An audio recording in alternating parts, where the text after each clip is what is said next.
2026년 2월 28일 미국과 이스라엘 연합군이 이란의 심장부인 테헤란을 전격적으로 공습했다는 소식이 전해지며 전 세계는 현재 말로 다 할 수 없는 거대한 충격에 휩싸여 있습니다. 하지만 여러분, 이번 사태는 단순히 미국이 이란을 타격했다는 단편적인 군사 뉴스로만 치부할 것이 아니라 그 배후에 숨겨진 거대한 국제정치의 흐름을 읽어내야만 합니다.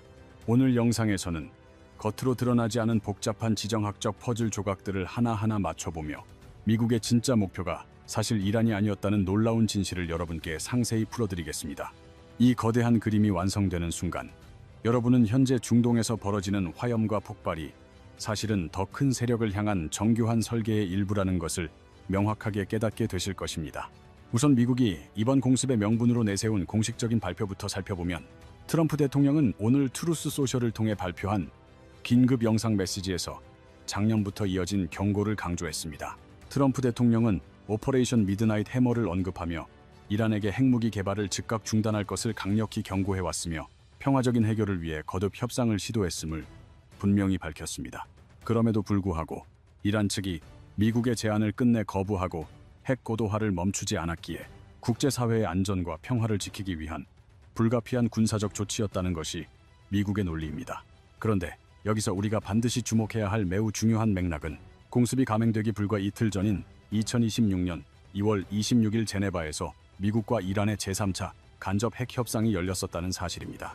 당시 중재를 맡았던 오만 외무장관은 양측의 대화에서 상당한 진전이 있었다고 발표했으며 다음 주 비엔나에서 기술적인 세부 사항을 논의하기로 이미 합의한 상태였다는 보도가 있었습니다.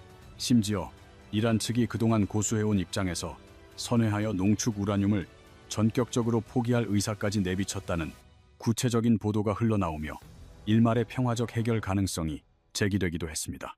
결과적으로 이번 공습은 외교적 협상이 완전히 결렬된 뒤에 이루어진 것이 아니라 오히려 대화가 진행되고 해결의 실마리가 보이던 미묘한 시점에 전격적으로 감행된 셈입니다. 물론 미국과 이란 사이의 핵 갈등은 2015년 오바마 정부가 체결한 핵합의인 JCPOA 이행을 둘러싼 갈등부터 시작해 어제 오늘의 일이 아닌 매우 뿌리 깊은 난제였습니다. 2018년 트럼프 행정부 일기 당시 핵합의를 일방적으로 탈퇴하면서 중동의 긴장이 다시 최고조로 높아졌고 이후 수년간 협상과 결렬이라는 소모적인 악순환이 끊임없이 반복되어 왔습니다. 그렇다면 왜 하필이면 실질적인 협상 진전이 보이던 바로 이 시점에 미국은 모든 외교적 노력을 뒤로하고 테헤란에 대한 직접적인 물리적 타격이라는 극단적인 선택을 내린 것일까요?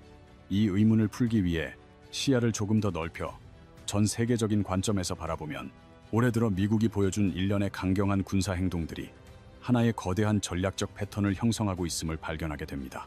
시작은 올해 1월 3일로 거슬러 올라가는데 당시 미국 특수부대는 베네수엘라의 수도 카라카스를 전격 기습하여 13년간 장기 집권해온 니콜라스 마두로 대통령을 현장에서 체포하는 충격적인 사건을 일으켰습니다.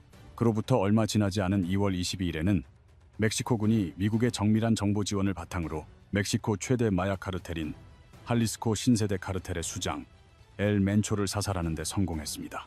그리고 오늘 2월 28일 이란 공습까지 이어지는 이 일련의 행보들은 남미와 중미 그리고 중동을 잇는 거대한 전략적 흐름 속에서 미국이 정교하게 배치한 포석들로 해석될 수 있습니다.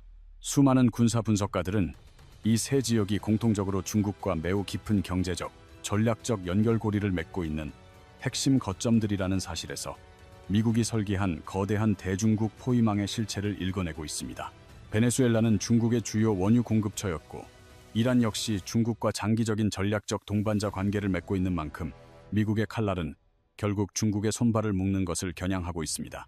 물론 멕시코 카르텔의 경우에는 중국과의 관계가 주로 펜타닐 원료 공급망에 국한되어 있어 이를 국가 차원의 전략적 동맹으로 보기는 다소 무리가 있는 것이 사실입니다. 하지만 이 모든 개별적인 사건들이 보여주는 공통된 궤적을 심층적으로 들여다보면 미국이 중국의 글로벌 영향력을 뿌리부터 흔들기 위해 매우 치밀한 계산을 하고 있음을 알 수 있습니다. 자, 이제 시간을 2달 전으로 되돌려 2026년 1월 3일 새벽 베네수엘라의 수도 카라카스에서 벌어진 그 충격적이었던 미 델타포스의 급습 작전을 다시 한번 복기해 보겠습니다. 현직 국가 원수인 니콜라스 마두로가 자신의 군사기지에서 미군 특수부대에 의해 전격 체포된 이 사건은 현대 국제정치사에서 유례를 찾기 힘든 엄청난 파장을 불러일으킨 일대 사건이었습니다. 마두로는 2013년 우고 차베스의 사망 이후 무려 13년 동안 베네수엘라를 철권 통치해온 인물로 미국의 강력한 경제 제재와 거액의 현상금에도 불구하고 끄떡없이 버텨온 인물이었습니다. 그런 그가 단 한 번의 기습 작전으로 미군에 압송된 것은 1989년 파나마의 독재자 마누엘 노리에가 체포 이후 사실상 처음 있는 일이며, 이는 전 세계에 미국의 귀환을 알리는 신호탄이었습니다. 여기서 우리는 핵심적인 질문을 던져야 합니다. 미국은 왜 수많은 시점 중에서도 하필 바로 지금 국제법적 논란을 감수하면서까지 현직 대통령을 직접 체포하는 강수를 둔 것일까요? 물론 마두로가 자국민을 가혹하게 탄압하고 선거를 조작하여 민주주의를 말살시킨 독재자라는 점은 명백한 사실이지만, 사실 그런 비판은 어제 오늘 제기된 새로운 이슈가 아니었습니다. 보다 거시적인 전략적 맥락에서 이 사건을 재해석해보면 베네수엘라가 사실상 중국의 남미 진출을 위한 핵심적인 지정학적 교두보 역할을 수행하고 있었다는 사실에 주목해야 합니다. 이를 이해하기 위해서는 중국이 지난 수십 년간 이른바 채무함정 외교를 통해 개발도상국들에 대한 영향력을 어떻게 확장해왔는지 그 구체적인 방식을 먼저 이해할 필요가 있습니다. 중국은 베네수엘라의 열악한 인프라를 구축해주고 막대한 대출을 제공하는 대가로 베네수엘라의 풍부한 천연자원과 정치적 우호 관계를 선점하여 미국 뒷마당에 자신의 세력을 심었습니다. 실제로 중국은 2007년부터 약 10년 동안 베네수엘라에 무려 620억 달러, 우리 돈으로 약 80조 원이 넘는 천문학적인 액수의 석유 담보 대출을 쏟아부으며 경제를 장악했습니다. 표면적으로는 나중에 석유를 팔아서 빚을 갚으라는 유연한 구조였으나 유가 하락과 실정으로 인해 베네수엘라 경제가 완전히 붕괴하면서 상황은 중국에게 유리한 방향으로 흘러갔습니다. 2018년 당시 베네수엘라의 공식 물가 상승률은 13만 %에 달했고, IMF 추산으로는 연간 수백만 %라는 경이적인 하이퍼 인플레이션을 기록하며 국가 경제가 완전히 파탄났습니다. 결국 빚을 갚을 능력을 상실한 마두로 정권은 생존을 위해 중국에 더욱 밀착할 수밖에 없었고, 이는 베네수엘라가 중국의 정치적 꼭두각시로 전락하는 결정적인 계기가 되었습니다. 마두로는 국제 무대에서 사사건건 중국의 입장을 대변했을 뿐만 아니라 화웨이와 ZTE 같은 중국 기업들이 베네수엘라의 국가 통신 인프라를 완전히 장악하도록 길을 열어주었습니다. 심지어 중국은 베네수엘라 영토 내에 미군의 움직임을 감시할 수 있는 위성 추적 기지까지 운영하며 미국의 안보에 직접적인 위협이 되는 군사적 거점을 마련하기에 이르렀습니다. 미국 입장에서 보면 플로리다에서 비행기로 불과 3시간 거리에 중국과 긴밀한 전략적 동맹을 맺은 적대적 정권이 버티고 있는 상황을 더 이상 좌시할 수 없었을 것입니다. 마두로 체포 이후 베네수엘라의 상황은 급변하고 있으며, 현재 수립된 과도 정부는 마두로 시절 중국과 맺었던 불공정 대출 계약들을 무효화하려는 움직임을 본격화하고 있습니다. 미국이 베네수엘라 석유 수출 대금의 흐름을 직접 통제하기 시작하면서 중국의 채권 회수는 사실상 불가능해졌고, 이는 중국의 남미 전략에 치명적인 타격을 입히는 결과로 이어졌습니다. 마두로 체포 이후 정확히 7주가 흐른 2026년 2월 22일, 이번에는 멕시코에서 다시 한번 중국을 겨냥한 미국의 정교한 두 번째 펀치가 강력하게 장렬했습니다. 멕시코 최대의 마약 카르텔인 할리스코 뉴 제너레이션 카르텔의 절대 권력자이자 악명 높은 수장인 엘 멘초가 멕시코군의 기습 작전 과정에서 현장 사살된 것입니다. 할리스코주 타팔파에서 벌어진 이 전격적인 제거 작전의 배후에는 미국의 첨단 정보 자산이 총동원되었으며, 이는 단순한 마약 범죄 소탕 이상의 의미를 내포하고 있습니다. 여러분은 단순히 마약왕 한 명 잡은 것이 중국과 무슨 상관이냐고 물으실 수 있겠지만, 그 중심에는 미국 사회를 파멸로 몰아넣고 있는 펜타닐이라는 죽음의 가루가 있습니다. 펜타닐은 모르핀보다 100배, 헤로인보다 50배나 강력한 합성 마약으로 단 한 꼬집의 분량만으로도 건장한 성인을 즉사시킬 수 있는 치명적인 독성을 가지고 있습니다. 2023년 한 해에만 무려 7만 3천 명 이상의 미국인이 펜타닐 과다 복용으로 사망했으며, 이는 매일 수백 명의 소중한 생명이 마약 하나 때문에 사라지고 있다는 뜻입니다. 매년 9.11 테러 희생자의 약 20배에 달하는 국민들이 이 마약 전쟁에서 목숨을 잃고 있는 끔찍한 현실 속에서 미국은 이 비극의 원천을 추적하기 시작했습니다. 놀랍게도 펜타닐 합성에 반드시 필요한 원료인 전구체의 최대 공급원이 바로 중국이며, 중국 업체들은 국제사회의 감시를 피해 이를 멕시코 카르텔에 대량으로 팔아넘겨왔습니다. 멕시코 카르텔은 중국에서 들여온 원료로 펜타닐을 제조하여 미국으로 밀수하고 있으며, 그 과정에서 발생하는 연간 수십억 달러의 수익은 다시 중국계 자금 세탁 네트워크를 통해 정산됩니다.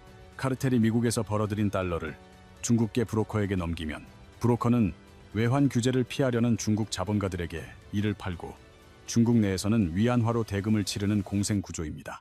결국 미국 입장에서 보면 중국은 원료 공급부터 자금 세탁까지 펜타닐 범죄 생태계 전반에 깊숙이 관여하며 미국 사회의 근간을 안으로부터 무너뜨리고 있었던 셈입니다.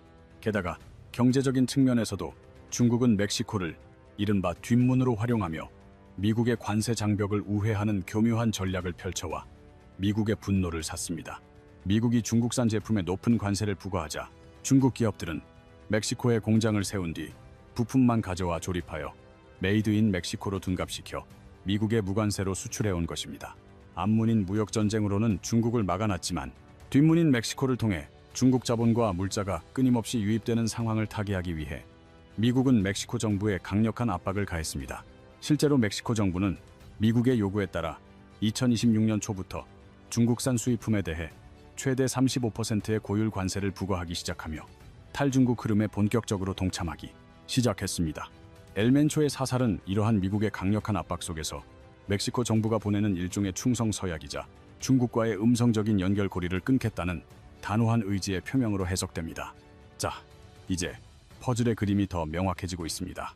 1월 3일 베네수엘라의 마두로 체포를 통해 중국의 남미 핵심 거점을 무너뜨린 것이 미국의 첫 번째 공격이었습니다. 이어 2월 22일 멕시코 카르텔 수장 제거와 관세 압박을 통해 중국의 북미 우회 경로와 마약 공급망을 차단한 것이 미국의 두 번째 공격이었습니다. 남미와 중미에서 자신의 발판이 차례로 무너지는 것을 지켜보며 절망에 빠진 중국에게 이제 마지막으로 남은 희망이자 가장 중요한 전략적 파트너는 누구일까요? 그것은 바로 중동의 맹주이자 반미 전선의 선두주자인 이란이며 중국은 이란을 지키기 위해 지난 수년간 엄청난 공을 들여 방어망을 구축해 주었습니다. 이란이 중국에게 이토록 중요한 이유는 세 가지로 요약되는데 첫째는 에너지 생존을 위한 석유 공급이며 중국은 2025년 기준 하루 1160만 배럴의 석유를 수입하고 있습니다. 이 중 이란산 원유는 비공식적으로 하루 최대 160만 배럴에 달하며 미국의 제재를 피하기 위해 말레이시아나 인도네시아산으로 둔갑하여 중국으로 은밀히 유입되고 있습니다. 결정적으로 중국은 이란산 원유를 국제시장가보다 배럴당 최대 15달러나 저렴하게 사들임으로써 연간 50억 달러 이상의 천문학적인 에너지 비용을 절감하며 경제적 이득을 취하고 있습니다. 둘째로 이란은 중동 내에서 미국의 정면으로 맞서는 거의 유일한 국가로서 사우디와 이스라엘 같은 미 동맹국들 사이에서 중국이 의지할 수 있는 핵심적인 지정학적 균형추입니다. 마지막으로 이란은 중국의 야심찬 1대1로 전략에서 유럽과 중앙아시아를 잇는 육상 연결망의 거점이며 이란이 불안정해지면 중국의 서남아시아 접근성은 크게 제약받게 됩니다. 상황이 이렇다 보니 중국은 이란의 붕괴를 막기 위해 최첨단 지대공 미사일인 HQ-9B 시스템과 스텔스기를 탐지하는 레이더까지 제공하며 이란의 방어력을 비약적으로 강화해 주었습니다. 뿐만 아니라 이란의 미사일 프로그램에 필요한 고체 연료 원료일 영톤을 공급하는 등 중국은 사실상 이란을 미국의 공격으로부터 보호하는 거대한 방패 역할을 자처해왔습니다. 그러므로 오늘 벌어진 미국의 이란 공습은 단순히 이란의 핵시설을 파괴하는 것을 넘어 중국이 공들여 쌓아온 중동의 마지막 전략적 보루를 정면으로 무너뜨린 결정적인 타격입니다. 여기서 우리는 미국이 준비한 또 다른 치명적인 카드를 보게 되는데 그것은 바로 중국 공산당이 2020년 미국 대선에 조직적으로 개입했다는 충격적인 기밀 문건의 폭로 가능성입니다. 비록 과거 정보기관들의 공식 평가는 선거 결과에 미친 영향이 없었다는 것이었으나 최근 FBI 국장 캐시 파텔이 공개하려는 문건들은 중국의 개입 의혹을 다시 점화시키고 있습니다. 중국이 위조 면허증을 대량 제작해 우핑 투표에 개입하려 했다는 의혹이 확산되면 이는 미국 내 반중 여론을 극대화하고 대중국 압박의 정치적 정당성을 확보하는 강력한 수단이 될 것입니다. 물론 이러한 폭로가 미중 관계의 판도를 완전히 바꿀지는 더 지켜봐야 하겠으나 트럼프 행정부는 이미 중국의 손발을 다 묶어놓은 상태에서 목을 죄는 마지막 수단으로 이를 검토하고 있습니다. 오늘 우리가 맞춘 퍼즐의 결론은 명확합니다. 2026년 2월 28일에 이란 공습은 베네수엘라와 멕시코를 거쳐 완성된 미국 주도의 중국 삼각 포위망의 활용 점정이자 마지막 조각이었습니다.